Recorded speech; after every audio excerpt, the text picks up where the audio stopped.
Como siempre, un gran saludo para la congregación de la Alborada, la congregación de Bosa, la congregación del Norte, así como a todas las personas que se han unido a nosotros a lo largo de este tiempo. El Evangelio de Marcos nos muestra ahí en sus últimos capítulos cómo el Señor va camino de la cruz. Y va camino de la cruz de acuerdo con el plan perfecto de Dios, de acuerdo a ese plan que Dios desde la eternidad ha diseñado. Ahí lo dice Marcos capítulo 14, versículo 21. Mas a la verdad el Hijo del Hombre va, según está escrito de él, según está escrito de él. Absolutamente todo se desarrolla de acuerdo al plan de Dios, de acuerdo a la agenda de Dios. Nada en la obra redentora de Cristo está fuera de su control soberano. Y vimos el domingo anterior la celebración de la Pascua. Y una vez que el Señor terminó de celebrar la Pascua, ese momento tan importante en el que estableció el nuevo pacto, ahora se dirige al encuentro de sus verdugos. Versículo 26, Marcos capítulo 14, el versículo 26. Cuando hubieron cantado el himno, es decir, ya cuando terminaron allí la gran celebración y terminaron cantando himnos, cantando salmos, dice, salieron al monte de los olivos.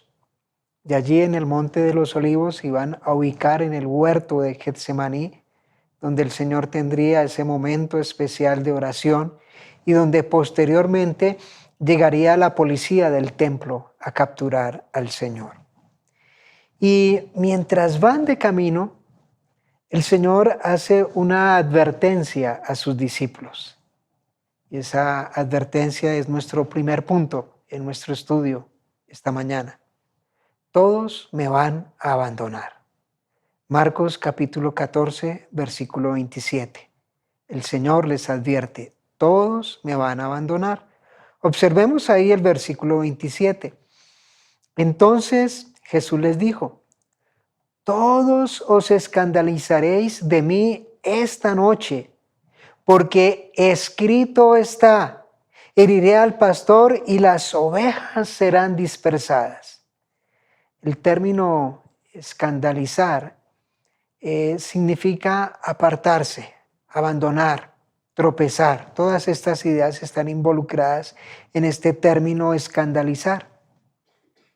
La advertencia del Señor es que todos sus discípulos, en contadas horas, esa misma noche se van a escandalizar, lo van a abandonar. Y nuevamente, este no es un hecho inesperado para el Señor, porque el Señor dice, escrito está, heriré al pastor y las ovejas serán dispersadas. Y este había sido un anuncio que se había hecho desde el Antiguo Testamento por el profeta Zacarías. Allá en Zacarías capítulo 13, el versículo 7, dice, levántate, oh espada, contra el pastor y contra el hombre compañero mío, dice Jehová de los ejércitos, heriré al pastor. Y noten que ahí que el sujeto de la acción es Dios, es Jehová, dice, heriré al pastor y serán dispersadas las ovejas y haré volver mi mano contra los pequeñitos. Tenemos aquí la figura del pastor. Una figura que es muy común a lo largo de las Sagradas Escrituras. Y el Señor, valiéndose de esta imagen, el Señor advierte que sus discípulos, así como las ovejas ante la ausencia del pastor, cuando el pastor no está, cuando el pastor le pasa algo, cuando el pastor no está presente, entonces las ovejas quedan desorientadas y las ovejas huyen. De la misma manera, está diciendo el Señor, de la misma manera cuando el Señor, cuando el buen pastor que su vida da por las ovejas, cuando precisamente se ha capturado y ejecutado, sus discípulos terminarán huyendo, terminarán abandonando al Señor. Qué tristeza y qué decepción para el Señor saber que sus discípulos en contadas horas le iban a abandonar. Pero con todo y que sus discípulos abandonarían al Señor, el Señor promete que Él no los va a abandonar. Este es nuestro segundo punto. El Señor promete que Él no los va a abandonar. Marcos capítulo 14, el versículo 28. Pero después que haya resucitado, iré delante de vosotros a Galilea. El Señor afirma aquí, con esta declaración, una vez más la realidad de su muerte. Él está afirmando acá la realidad de su muerte. Pero advierte que su muerte no será el final, no será el final para Él y no será el final para sus discípulos. Porque Él resucitará, Él se levantará de los muertos. Y nuevamente como el buen pastor que es, Él va a reunir a sus ovejas e irá delante de ellas para dirigirlos. Pero después dice que haya resucitado, iré delante de vosotros a Galilea. Así como el Señor la primera vez los había encontrado allá a sus discípulos en la región de Galilea, ahora el Señor iba al encuentro de ellos y los iba a dirigir, los iba a restaurar. Y esto deja en evidencia el amor inquebrantable del Señor para los suyos. El Señor no abandona a los suyos en medio de su extravío. Oh, qué gozo saber esto, que el Señor no nos abandona en medio de nuestros extravíos, sino que el Señor siempre va en busca de esa oveja perdida. Ahí Ezequiel capítulo 34, versículo 15 y 16.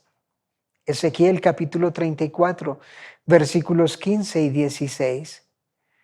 Yo apacentaré mis ovejas, yo les daré aprisco, es decir, un lugar seguro. Dice Jehová el Señor, yo buscaré la perdida y haré volver al redil la descarriada, y vendaré la perniquebrada y fortaleceré a la débil. Y en el Nuevo Testamento, en los Evangelios, tenemos la mención de la parábola de la oveja perdida, del pastor que deja su rebaño, las 99 allí aseguradas, y va en busca de la oveja que se le ha perdido.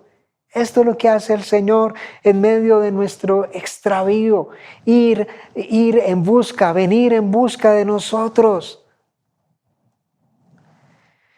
Bueno, ahora ante esta clara advertencia del Señor de que todos le van a abandonar, tenemos en tercer lugar la reacción de Pedro. La reacción de Pedro ahí en Marcos capítulo 14, el versículo 29. Entonces Pedro le dijo, aunque todos se escandalicen, yo no. Y lo primero que salta aquí a la vista en esta respuesta de Pedro, en esta reacción de Pedro, es que Pedro no tomó en cuenta la advertencia que el Señor le acababa de hacer. Es decir, Pedro no cree a esta palabra del Señor. Pedro pretende saber más que el Señor. Pedro le dice al Señor, mire Señor, tú no tienes la razón en lo que respecta conmigo. ¡Qué osadía la de Pedro!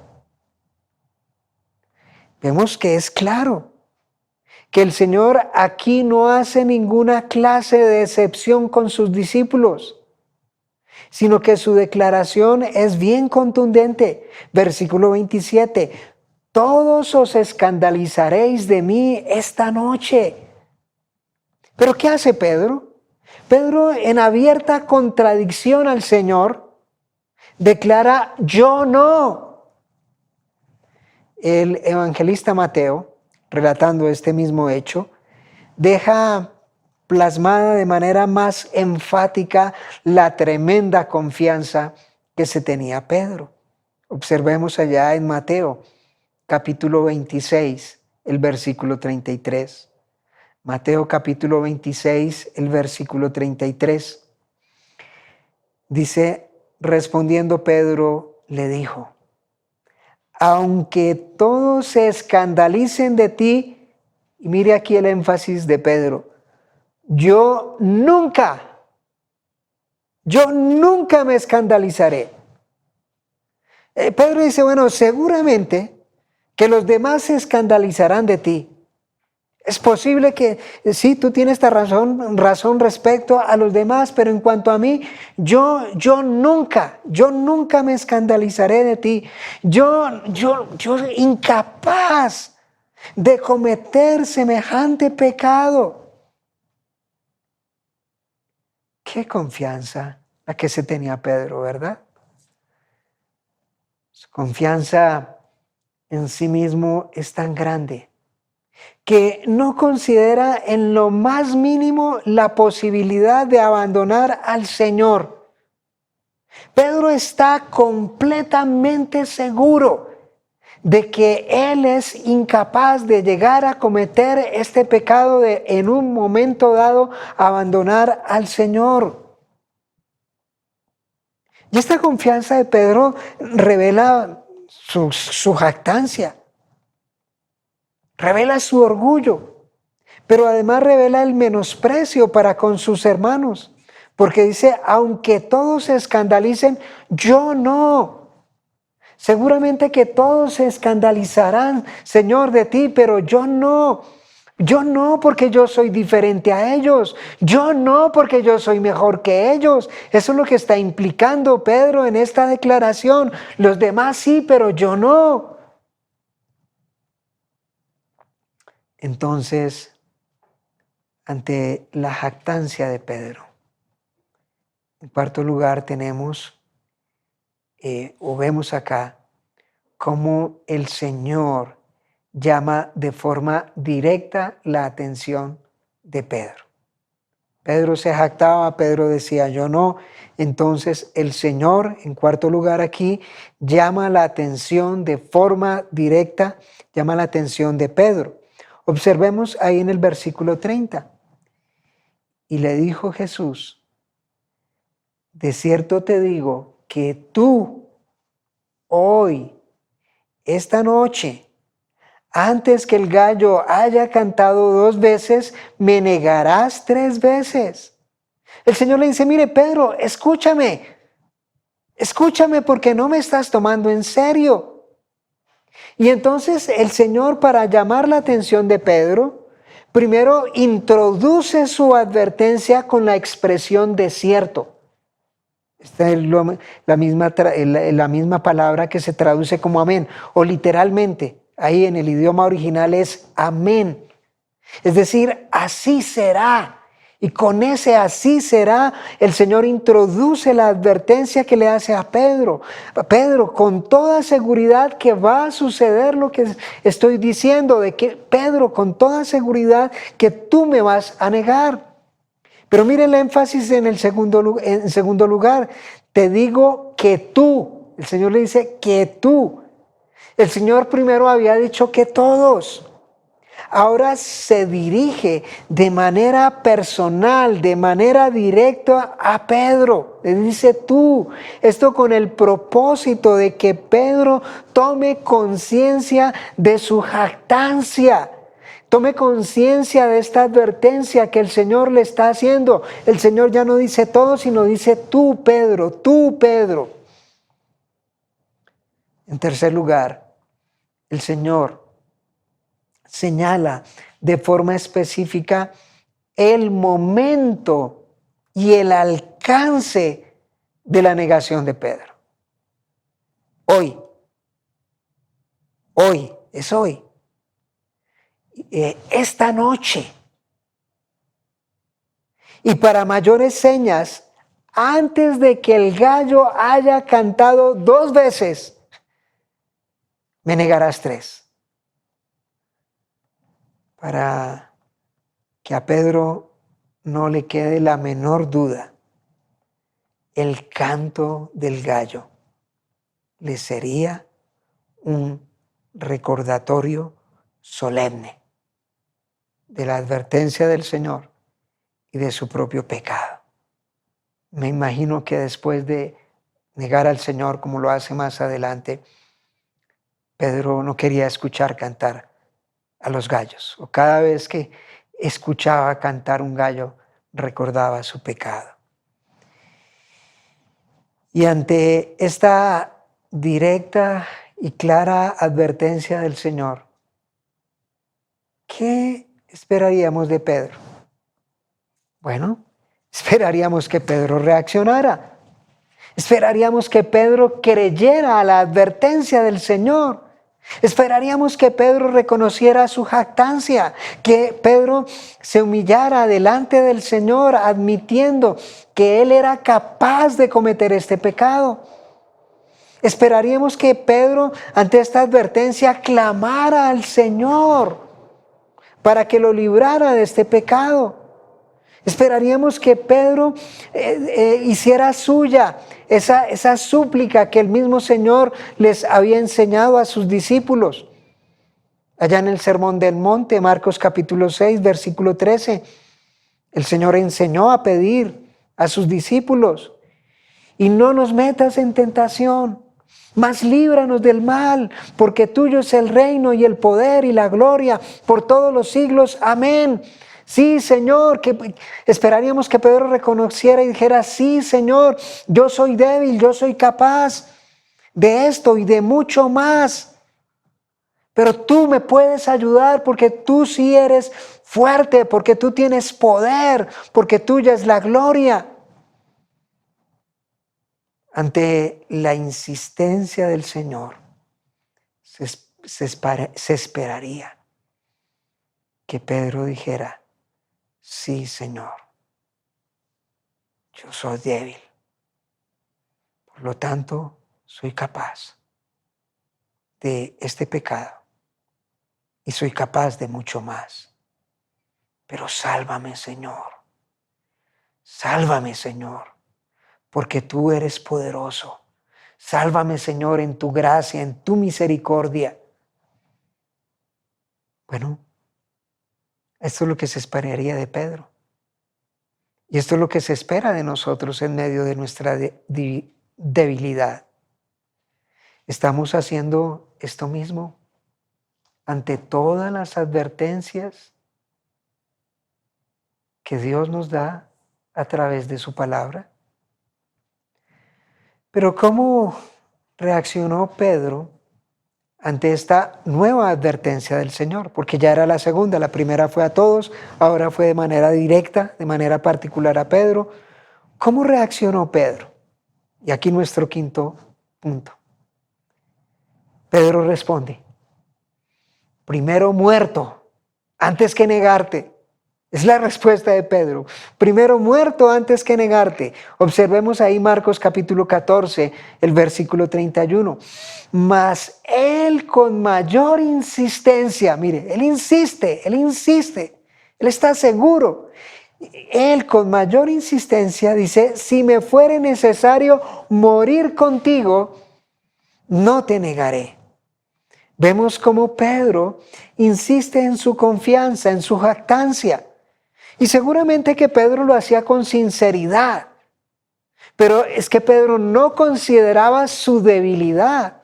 Y Pedro no consideraba que el corazón es engañoso.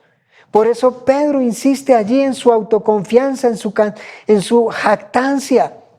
Pedro insiste en contradecir al Señor. Señor, mire, no es como tú dices, porque yo estoy dispuesto incluso a morir contigo antes que negarte. Pedro no se humilla ante el Señor. Pedro no admite que es vulnerable ante este y cualquier otro pecado. Entonces, los demás discípulos, al escuchar a Pedro, al ver la seguridad de él, al ver la confianza de Pedro, la firmeza de Pedro, entonces deciden no quedarse atrás. Se contagiaron de esa misma actitud, de ese mismo espíritu de Pedro, de autoconfianza, de jactancia, y ahí entonces tenemos la declaración final del versículo 31. También todos decían lo mismo. Pedro antes había declarado ahí en el versículo 29, aunque todos se escandalicen, yo no. Ahora sus compañeros, sus condiscípulos decían, si Pedro está dispuesto a morir antes que negarte, pues nosotros también. Cuenta con eso, Señor. Nosotros nos unimos a Pedro. Estamos dispuestos a morir por ti. Inmediatamente después de esta advertencia que el Señor hizo a sus discípulos y a Pedro, tenemos ahí en adelante la oración del Señor en Getsemaní, esa oración donde el Señor manifiesta su dolor y su angustia y que miraremos en mayor detalle el próximo domingo, donde el Señor tomó a Pedro precisamente, a Jacobo y a Juan, los tomó aparte, para que velaran con él en este momento tan difícil. Pero ellos, a pesar de la petición del Señor para que velaran con él, y a pesar de ser testigos de la tristeza y de la angustia del Señor en aquel momento, no fueron capaces de velar con el Señor, sino que se durmieron. Entonces, cuando el Señor vino y los encontró dormidos, vemos cómo no llamó la atención de manera directa a los tres, sino llamó la atención de Pedro. Esto es bien significativo. Observemos ahí en Marcos capítulo 14, el versículo 37 y 38. Los tres se habían dormido, pero mire, el Señor se dirige a Pedro. Versículo 37, vino luego y los halló durmiendo a los tres, y dijo a Pedro, Simón, ¿duermes? ¿No has podido velar una hora? Pedro, tú que acabas de decir con toda seguridad que estás dispuesto a morir por mí, ¿no has podido velar conmigo una hora? Y entonces,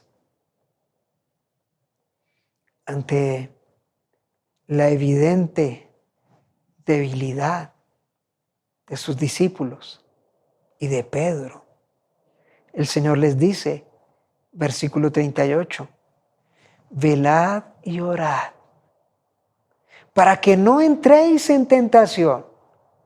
El espíritu a la verdad está dispuesto, ustedes quieren, qué bueno, lo han manifestado, pero la carne es débil, por eso hay que velar y orar.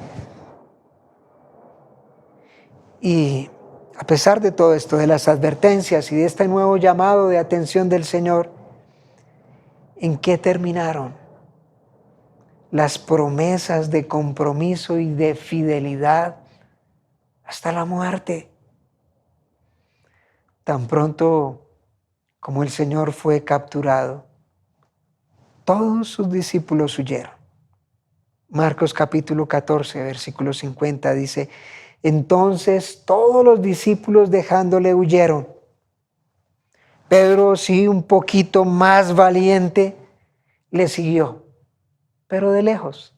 Observen ahí el versículo, Marcos 14, 54. Y Pedro le siguió de lejos, hasta dentro del patio del sumo sacerdote donde habían llevado al Señor. Y estaba sentado con los alguaciles, calentándose al fuego.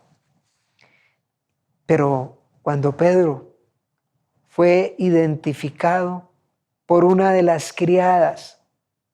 Como seguidor del Señor, lo negó sistemáticamente, lo negó vez tras vez.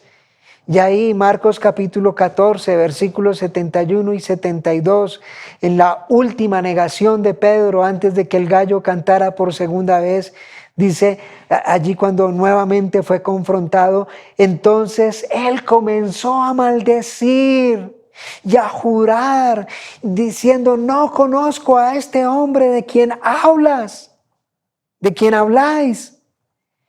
Y el gallo cantó la segunda vez. En esto terminaron los compromisos de fidelidad hasta la muerte de Pedro y de los demás discípulos. Aquí resalta Pedro, porque Pedro se tomó la vasaría, pero los demás discípulos también abandonaron al Señor y de alguna manera así lo negaron. Bueno, pero esta experiencia de Pedro y de los más discípulos no es para que los juzguemos a ellos. Es fácil ponerlos ahí en el banquillo de los acusados. Sino es para que nos juzguemos a nosotros. Es para que nos examinemos. Y ahí la pregunta que tenemos que hacernos sinceramente, que tenemos que evaluar es, ¿cómo estás reaccionando? No solamente ante esta advertencia particular, sino ante todas las advertencias en contra del pecado que Dios nos hace a través de su palabra. ¿Acaso piensas igual que Pedro que tú no eres capaz de cometer tal o cual pecado? Mucho cuidado, porque si piensas que tú no eres capaz de cometer tal o cual pecado, esto es una evidencia de que no le crees al Señor. Es una evidencia de que subestimas al Señor. Cuidado, porque esto es evidencia de autoconfianza, de jactancia, de orgullo. Esta actitud entonces te llevará a una segura caída. Proverbios capítulo 16, versículo 18 y 19, tenemos la advertencia de la palabra del Señor. Antes del quebrantamiento es la soberbia. Antes de ser quebrantados, de ser humillados, está la soberbia. Y antes de la caída, la altivez de espíritu. Que no nos jactemos, que no nos creamos fuertes, que no nos creamos autosuficientes. Dice, mejor es humillar el espíritu con los humildes. Mejor es reconocer nuestra debilidad que jactarnos. Dice allí que repartir despojos con los soberbios, que tomar una actitud, una posición de superioridad. Porque todos sin excepción somos susceptibles de caer. Y de caer en los más insospechados pecados. El autor cristiano Juan Carlos Ray expresa esta realidad en los siguientes términos. No hay pecado que el santo más grande no sea capaz de cometer. Ahí está. No hay pecado. Piense en el peor pecado. Dice, no hay pecado que el santo más grande no sea capaz de cometer.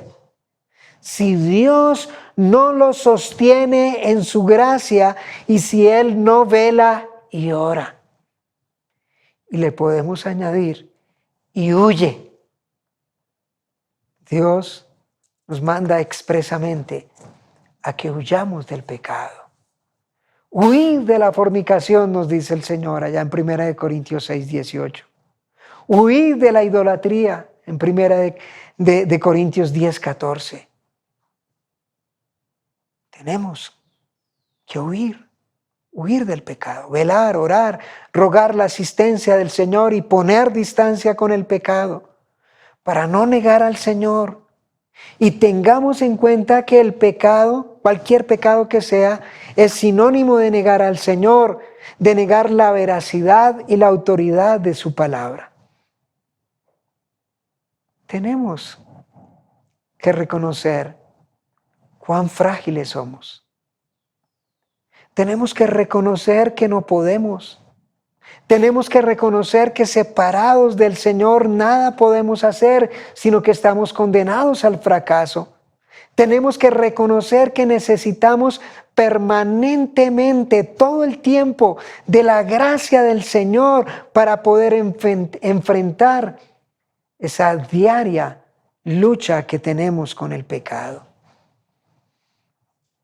La gracia y el poder del Señor se manifiestan y se perfeccionan en nosotros, no cuando nos creemos fuertes, no cuando nos creemos autosuficientes, sino todo lo contrario, cuando reconocemos cuán frágiles somos. Esta fue la experiencia de Pablo, allá en 2 Corintios capítulo 12, el versículo 9. Pablo tenía un aguijón en la carne, no sabemos de qué se trataba este aguijón, si era un problema físico, si era un problema espiritual, no sabemos. Él solamente lo menciona como un aguijón en la carne. Y por 3 veces, es decir, de manera insistente, Pablo le pidió al Señor que le quitara ese aguijón de la carne. ¿Y cuál fue la respuesta del Señor? La tenemos ahí en el versículo 9. Y me ha dicho: bástate mi gracia, porque mi poder se perfecciona en la debilidad. El poder del Señor no se perfecciona en los que son más fuertes o que creen ser más fuertes, sino que el poder del Señor se perfecciona en la debilidad. Y entonces la reacción de Pablo dice: por tanto, de buena gana me gloriaré más bien en mis debilidades. Dice: me gloriaré más bien en mis debilidades, para que repose sobre mí el poder de Cristo. Es cuando reconocemos nuestras debilidades, nuestra necesidad, y clamamos a Cristo, que Cristo interviene con su poder. Pero permítame una palabra final. ¿Has fracasado en tu fidelidad y compromiso con Cristo?